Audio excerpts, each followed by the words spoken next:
The envelope containing 20 million naira felt heavier than Amara's entire future. She stood in Dr. Gabriel Adams's marble-floored office, her architecture degree suddenly worthless, her pride crumbling like old cement.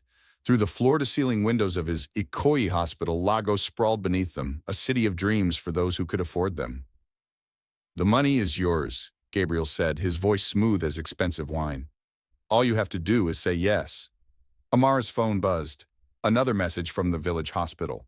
"Your father needs surgery within 48 hours, or paralysis becomes permanent." 6 months ago, she would have slapped any man who suggested such an arrangement. 6 months ago, her father could walk. 6 months ago, she believed her first-class degree from the University of Lagos meant something. "I'm not a prostitute," she whispered, though her hand moved toward the envelope. "I never said you were." Gabriel walked around his mahogany desk, close enough that she could smell his cologne, something foreign, something that cost more than her family made in a year. "You're a brilliant woman in an impossible situation. I'm simply offering a solution." The Danfo accident had changed everything. One moment her father was crossing the street in Surulere, the next he was bleeding on the asphalt, his spine shattered by a commercial bus with failed brakes. The government hospital did the minimum, kept him alive, nothing more. Real treatment required real money. "What exactly do you want from me?" Amara asked, though she already knew. Companionship, exclusivity, discretion. Gabriel's fingers traced the edge of the envelope. "You move into my estate. You quit that internship that pays you peanuts. You become mine." "For how long?" "Until I decide otherwise." The words hit her like cold water. She thought of her mother's calls from the village, each one more desperate. Her younger brother needed school fees. The family compound needed repairs. Everyone looked to her, the Lagos graduate, the one who made it out. "I need time to think," Amara said. "You have until tomorrow. Your father doesn't have longer than that, does he?" She grabbed the envelope, feeling its weight. "This is just for the surgery?" "That's just the beginning. There's more where that came from monthly. Enough to take care of your family, pay off your student loans, maybe even start that architecture firm you dream about, eventually. After you're done with me." Gabriel smiled, but it didn't reach his eyes. "We're all transactions, Amara. The only difference is some of us are honest about it." That night, Amara sat in the cramped room she shared with 3 other girls in Yaba. Her roommates were asleep, dreaming of futures that still seemed possible. She counted the money again, 20 million naira. Enough to save her father, enough to breathe for a while, enough to sell her soul. She thought of her architecture models gathering dust in the corner, the internship that barely covered transportation, the rejection letters from firms that said they weren't hiring. The city had promised so much and delivered so little. Her phone rang. Her mother. "Amara, the doctor says if we don't pay by tomorrow, they'll discharge your father. What do we do? Should I start begging the church members? Should I sell my wrapper?" "No, Mama, I have the money." Silence. Then, "Where did you get 20 million naira?" "I got a consultancy job. A big project." "Ah, I knew my daughter would save us. You are truly God's blessing to this family." After hanging up, Amara stared at her reflection in the cracked mirror. Tomorrow she would walk into Gabriel's world. Tomorrow she would save her father and lose herself. Tomorrow she would learn that in Lagos, sometimes survival meant surrendering your dreams. She typed a message to Gabriel. "I accept." His response came immediately, as if he'd been waiting. "My driver will pick you at 8 a.m. Pack light. Everything you need will be provided. Everything except her dignity." But dignity, Amara had learned, was a luxury the poor couldn't afford. Gabriel's estate in Ikoyi was a different Lagos entirely. Security gates opened to reveal manicured gardens and a mansion that looked transplanted from an American movie. Amara clutched her single suitcase, feeling like a market woman who'd wandered into a palace. "Welcome home," Gabriel said, appearing at the entrance. He wore casual clothes that somehow looked more expensive than any suit. "Let me show you to your wing." "My wing? You didn't think I'd keep you in a servant's quarters, did you?" The tour felt surreal. A bedroom bigger than her family's entire compound. A walk-in closet filled with designer clothes in her size. He'd done his research. A bathroom with Italian marble and gold fixtures. "The blue card accesses the main house," Gabriel explained, handing her a key card. "The black one is for your suite. You're free to move around, but I prefer to know where you are. Like a prisoner with a golden cage. Like a valuable investment I intend to protect." That first week, Amara learned the rules of her new life. Breakfast together at 7. Be available when he called. Look beautiful at his events. Don't ask about his business. Don't contact her old life. Delete your social media, he instructed one morning. You don't exist online anymore. What about my friends, my classmates? What would you tell them? That you're living in Ikoyi now? That you quit your internship? They'll figure out what you've become. The word hung unspoken between them. A shawo. Prostitute. Even if he never said it, even if he treated her like a girlfriend in public, they both knew what she was. Her mother called daily, praise songs flowing through the phone. The entire village is celebrating. Your father is walking again. The surgery was successful. You are our miracle child. Each call twisted the knife deeper. If only they knew the price of their miracle. 3 weeks in, Gabriel's possession turned darker. He installed a tracking app on her phone. Her driver, really a minder, reported her movements. When she tried to visit her father at the rehabilitation center, Gabriel appeared within minutes. You didn't ask permission, he said, his voice dangerously quiet. He's my father. I don't need permission to see my father. Everything you do requires my permission now. That was the deal. I'm not your slave, Gabriel. No, you're something more expensive, and I protect my investments. That night, he showed another side of ownership.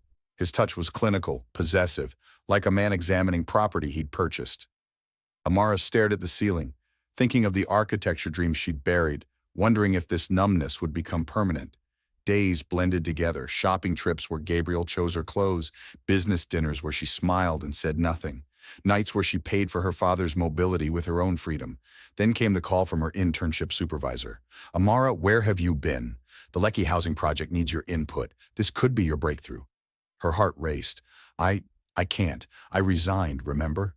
But this is what you've been waiting for. Don't throw away your talent for whatever situation you're in. Gabriel appeared in the doorway watching. She ended the call quickly. Your old life is dead, he said simply. The sooner you accept that, the easier this becomes. That evening, Amara's mother visited the Lagos house unexpectedly, using the address from Amara's old ID. The security guards called Gabriel before letting her in. So this is where my daughter works? Her mother gazed in wonder at the mansion. Such a blessed child, and your boss must be very kind to let you live here. Gabriel played along perfectly. Your daughter is invaluable to my business. And so beautiful, too. Amara, you're glowing. This Lagos life suits you. But later, in private, her mother's tone changed. That man looks at you like he owns you. What kind of job is this really? The kind that saved Papa's life, Amara replied coldly. The kind that pays for Joseph's school fees. The kind that keeps our family from begging. Her mother recoiled. So it's true? What the village gossips are saying? That you're living as a rich man's woman? Would you prefer Papa paralyzed? Joseph hawking pure water? You wearing the same wrapper for 10 years? Tears rolled down her mother's face. We didn't raise you for this. No, you raised me to save everyone. Congratulations, Mama. I'm doing exactly what you taught me. Her mother left that night, shoulders bent with shame. Gabriel watched from his window as the taxi pulled away. She won't be back, he said with satisfaction. Good, the last tie to your old life cut.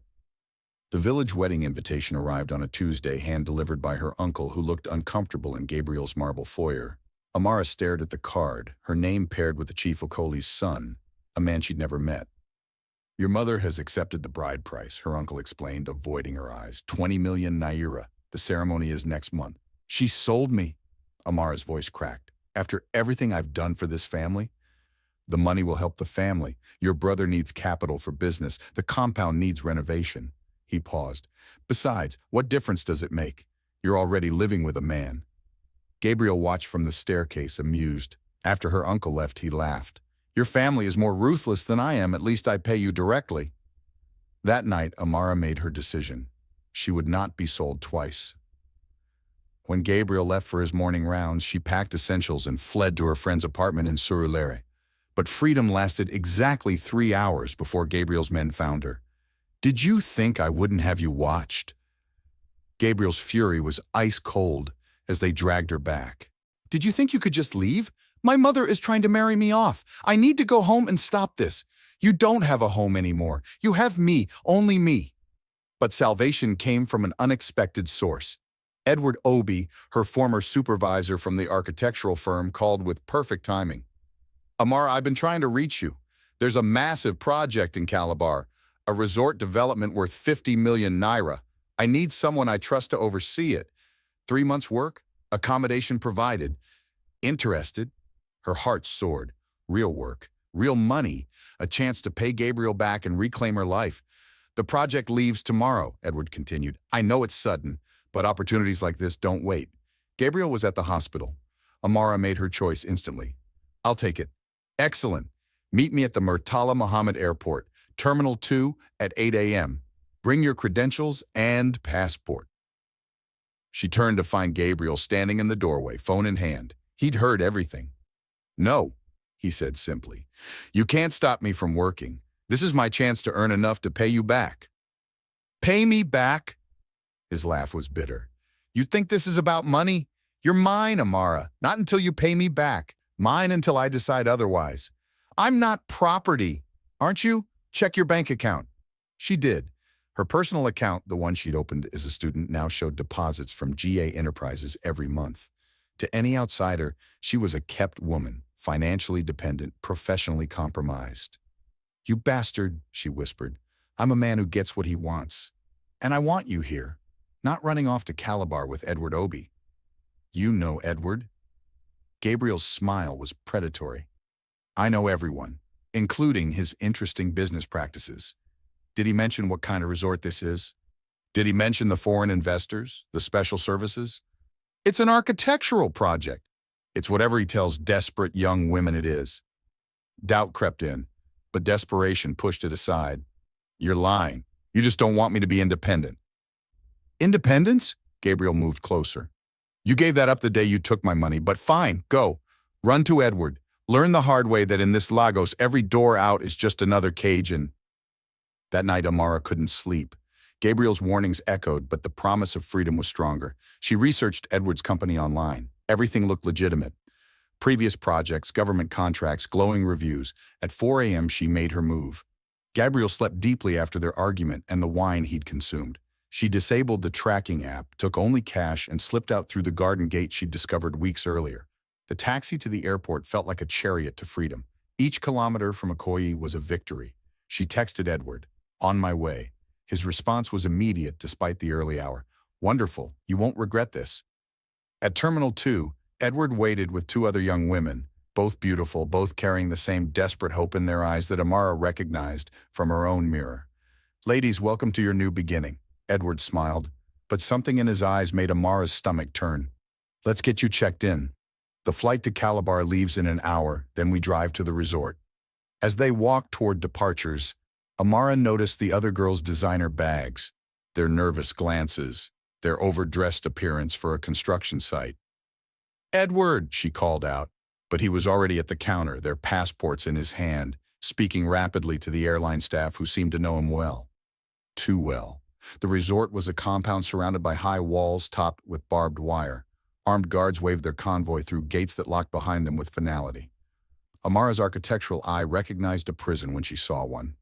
Welcome to your quarters, Edward said, gesturing to a building that looked more like a dormitory than professional accommodation. You'll share rooms. Work begins tomorrow. Where are the construction plans? Amara asked. The blueprints, the site survey? Edward's smile never wavered. All in good time. First, you need orientation. The orientation video destroyed any remaining illusions. This wasn't a resort. It was a hospitality front for foreign clients seeking companionship. The architectural work was real but minimal. The true job was entertaining investors. No, Amara stood up. This isn't what you promised. I'm leaving. With what money? How? We're 3 hours from Calabar City. The guards don't work for you. Edward's mask finally slipped. You privileged Lagos girls think you're so smart, but you're all the same, desperate enough to believe fairy tales. The other girls were crying. One whispered, my mother is sick. I need this job. There's no job, Amara shouted. Don't you see? We're prisoners. That night, locked in their room, Amara found a hidden phone in the bathroom ceiling, left by a previous girl. Battery at 10%. 1 bar of signal. She called the only number she knew by heart. Gabriel answered on the first ring. Amara, you were right, she sobbed. Everything you said, I'm trapped. Please. Where exactly are you? She described what she could see through the barred windows. Road signs, landmarks, the mountain in the distance. "I'm coming," Gabriel said. "Stay alive. Whatever it takes, stay alive. I'm sorry, I'm so sorry." 48 hours, I'll get you out." The line went dead, battery gone. The next morning, Edward introduced them to their training: how to serve drinks, how to smile, how to be pleasant company. Amara played along while memorizing guard rotations, studying weak points in the fence, counting vehicles. "You're adapting quickly," Edward noted approvingly. "I knew you were smart. I learned from my mistakes," she replied, thinking of Gabriel. That evening, the first investors arrived, foreign men with loud laughs and wandering hands. Amara served drinks, dodged advances, and photographed faces with a borrowed phone when possible. Evidence. Gabriel would need evidence. One investor cornered her near the kitchen. "You're new. I like new." "I'm an architect," she said firmly. "Here for the construction project." He laughed. "They all say that at first." When he grabbed her, Amara smashed a bottle against the counter. "Touch me again and I'll kill you." Edward appeared instantly. "Forgive her. She's still learning her place."